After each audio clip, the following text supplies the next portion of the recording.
오늘 우리에게 주신 말씀은 역대상 13장 1절에서 14절 말씀입니다. 제가 가지고 있는 성경 구약 631면에 있습니다. 631면쯤에 있는 역대상 13장 1절에서 14절 말씀인데요. 우리 다 같이 한 목소리로 합독하도록 하겠습니다.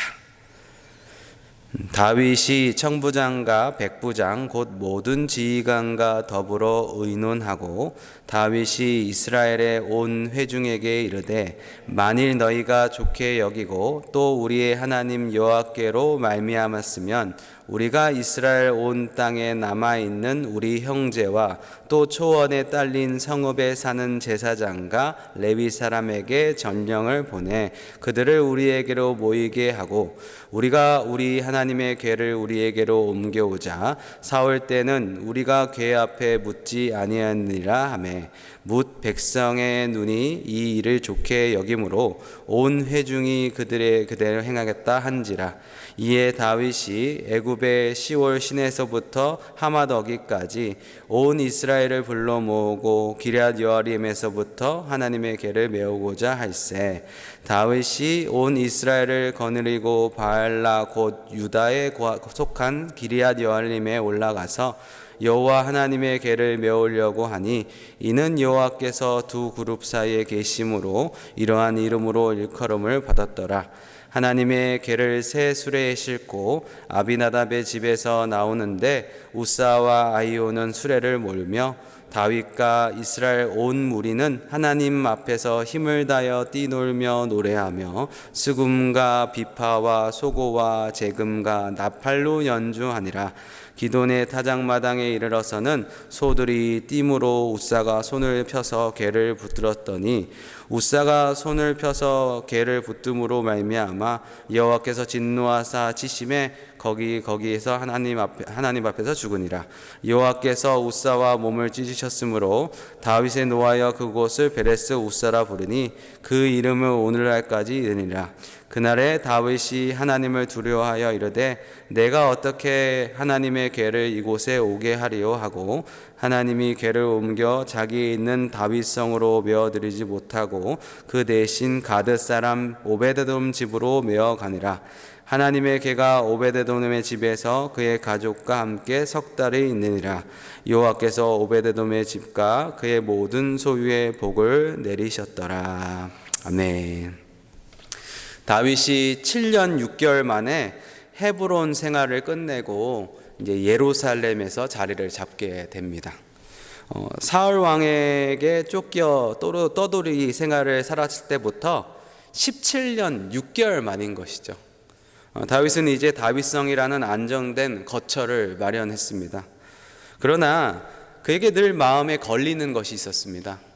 그것은 하나님의 궤가 여전히 안정된 거처를 찾지 못했다는 것이죠. 하나님의 궤는 홈니와 비나스 제사장 때부터 실로의 성막을 떠난 후에 수십 년간 떠돌이 생활을 했습니다. 에베네셀에서 아스돈으로, 아스돗에서 가드로, 가드에서 에글론으로, 또 베세메스로 그렇게 떠돌아다니며 마지막 지금 기럇 여아림에 있는 아비나답 집에 머물고 있다고 성경은 기록하고 있는 것이죠. 다윗의 떠돌이 생활과 하나님의 궤에는 불안정한 거처는 매우 닮아 있습니다. 그래서 그런지 다윗은 하나님의 궤에 대한 동병상련에 관한 느낌이 있었던 것 같습니다.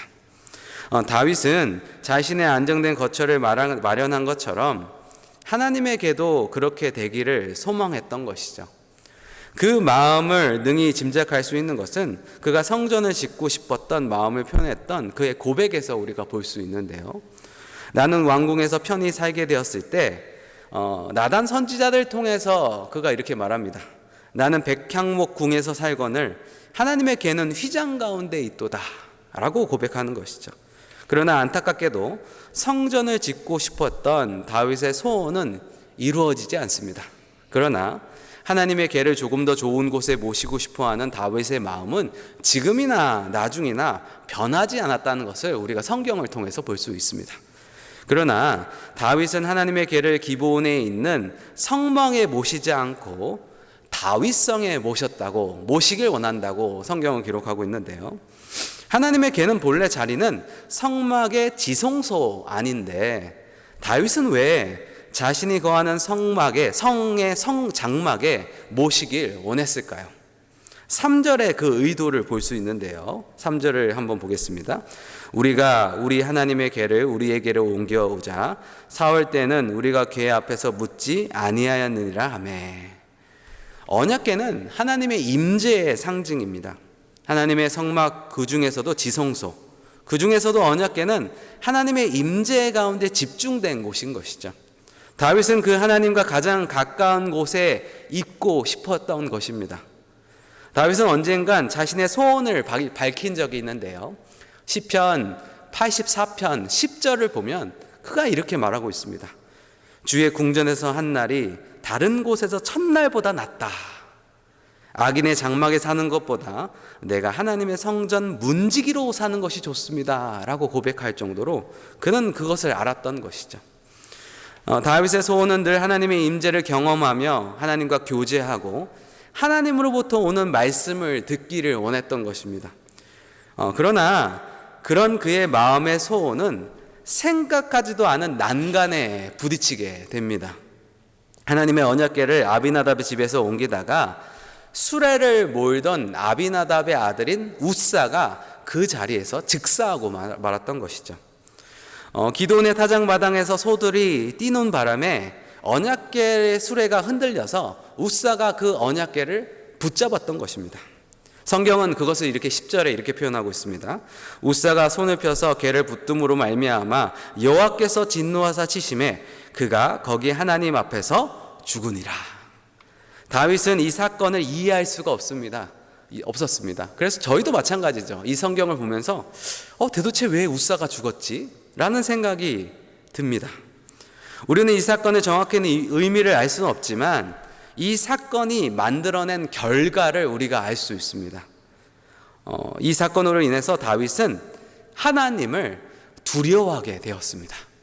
12절을 보시죠. 12절에 이렇게 표현하고 있습니다.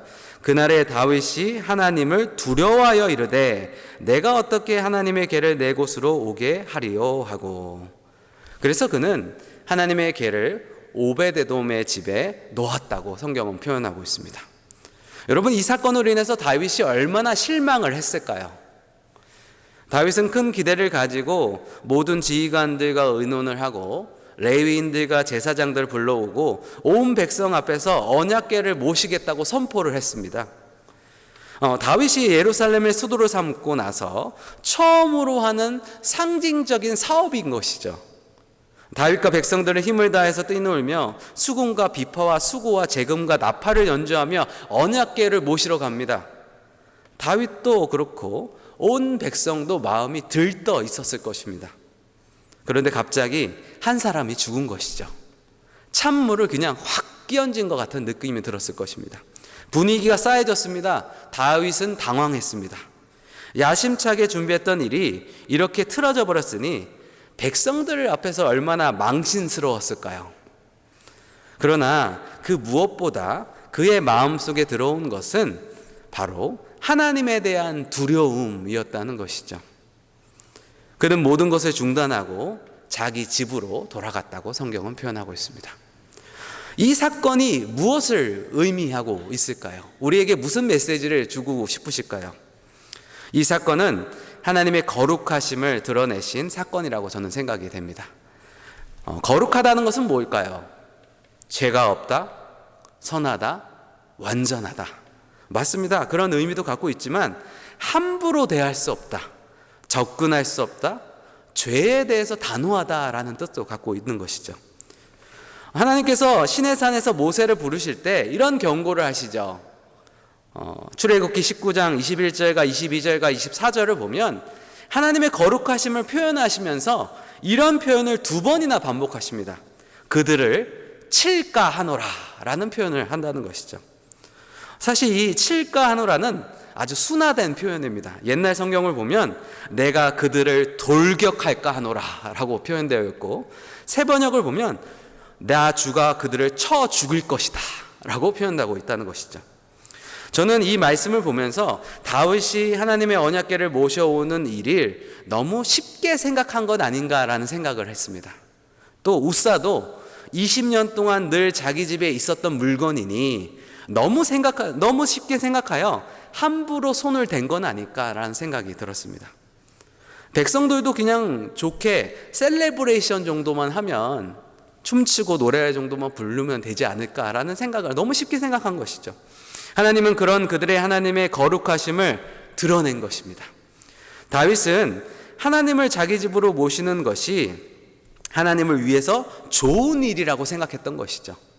하나님께 호의를 베푼다고 생각했을 수도 있습니다. 그러나 하나님은 어디에 계셔도 홀로 영광을 받으시는 분이시라는 것을 우리는 잘 알고 있습니다. 우리의 호의 때문에 하나님이 높아지는 분이 아니십니다. 하나님은 본래 존귀한 분이시고 갈 곳이 없으신 분이 아니십니다. 이 세상의 모든 거처가 다 사라질지라도 홀로 존귀하고 영광 받으시는 분은 우리 하나님이시라는 것이죠. 이 사건이 아니었다면 다윗은 하나님을 너무 쉽게 생각했을 수 있습니다. 내가 하나님을 이 정도 했다면 하나님께서 뿌듯해 하시겠지, 이렇게 생각했을 수도 있는 것이죠. 그러나 다윗은 이 사건을 통해서 깨닫게 됩니다. 하나님은 내가 감히 모실 수 있는 분이 아니구나. 하나님의 그 거룩하시고 강대하심에 대한 자각이 다윗 안에 일어난 것이죠. 그는 하나님을 친근한 존재로 생각했지만 동시에 하나님은 거룩하여 감히 범접할 수 없는 분이라고, 그 안에 하나님을 경외하는 마음이 생겼던 것입니다. 그러나 하나님의 노여움은 잠깐이고 하나님의 자비하심은 영원하시죠. 하나님의 개가 잠깐 오베드돔에 머무는 사이에 하나님께서는 오베드돔 집에 복을 주셨다고 성경은 표현하고 있습니다. 이것은 하나님의 사인이죠. 하나님께서 이렇게 말씀하시는 것 같아요. 이제 알았느냐? 나의 거룩함을 배웠느냐? 내가 그 마음이 생겼다면 이제 내가 너와 함께 하겠다. 이런 사인이었습니다. 그래서 다윗은 하나님의 궤를 다시 모셔올 마음이 생겼던 것이죠. 그래서 우리가 말씀을 보면 알 수 있지만 다윗이 하나님의 궤를 대하는 태도가 완전히 변했다는 것을 우리가 알 수 있습니다. 그는 하나님의 율법을 정한 대로 매우 조심스럽게 그리고 두려워하는 마음으로 하나님의 거룩하심을 합당한 그 언약궤를 다윗성에 모시는 것을 우리가 성경을 통해서 보게 되는 것이죠. 이 과정을 통해서 저는 생각하게 됩니다. 모든 관계가 다 격이 있구나라는 생각을 하게 됩니다. 관계에 맞는 격을 가지고 상대를 대할 때 좋은 관계가 유지가 되는 것이죠. 무조건 다 친하다고 해서 함부로 대하거나 모든 격을 다 무시한다고 대하면 조금씩 그 관계가 불편해짐을 우리가 느끼게 될 수 있는 것이죠. 우리를 무조건 용서해 주시는 하나님이라고 해서 하나님을 우습게 본다면 하나님은 당신의 거룩하심을 드러내신다는 것이죠. 우리가 올바로 생각할 줄 아는 사람이라면 우리는 하나님의 용서를 받으며 받을수록 조금 더 그 하나님의 놀라운 사랑을 인정하고 그 하나님의 높으신 인격과 위엄 앞에서 고개를 숙일 수밖에 없게 되는 것입니다. 돌아온 탕자를 보면 알 수 있죠. 돌아온 탕자가 아버지께 돌아갈 때 어떻게 돌아가죠? 뻔뻔하게 가서 아버지 용서해 주세요 그러지 않습니다. 아마 아버지를 만났을 때 무릎을 꿇지 않았을까요? 그래서 빌었을 겁니다. 자기를 아들로 받아두지 않고 종으로 받아달라고. 가장 낮은 모습으로 아버지께 나아갔다는 것이죠. 나는 과연 하나님을 어떻게 대하고 계십니까? 하나님이 나를 무조건 사랑한다고 해서, 하나님이 무조건 나를 용서하시는 분이라고 해서 하나님을 너무 쉽게 생각하고 있지 않은지 우리 자신을 생각해 보길 원합니다. 그렇다면 오늘 이 교훈을 통해서 우리 마음속에 깊이 새기길 원하는데요. 하나님은 당신의 경외하는 자에게 복을 내리신다는 것이죠. 경외는 공경과 두려움을 뜻합니다. 나는 과연 하나님을 대할 때, 하나님의 일을 할 때, 하나님께 기도를 할 때, 하나님께 예배를 할 때 이런 경외하는 마음을 가지고 하나님을 대하는지 오늘 하루 생각해 보길 원합니다. 만약에 그렇지 않다면 오늘 하루 주님을 경외함으로 주님을 신실하심을 거룩하심을 또 의지하며 나아가시는 우리 모든 삼성의 모든 성도님들 되시길 주님의 이름으로 축원해 드립니다. 기도하겠습니다. 주님 감사합니다. 이 사건을 통해서 깨닫게 됐습니다. 하나님은 내가 그렇게 저렇게 할 수 없는 분이라는 것을 사실을 깨닫습니다. 내가 내 기준에서 하나님께 호의를 베푼다고 어리석게 생각하지 않게 하여 주시고 그저 겸손하게 하나님 말씀하신 대로 그 말씀만 순종하는 사람들이 될 수 있도록 도와주시옵소서. 하나님을 더욱더 사랑하게 하여 주시고 그러나 동시에 하나님의 거룩하심을 인정하며 경외함으로 섬길 수 있는 은혜를 우리에게 베풀어 주시옵소서. 그렇게 하실 주님을 찬양하며 감사드리고 예수님의 이름으로 기도드렸습니다. 아멘.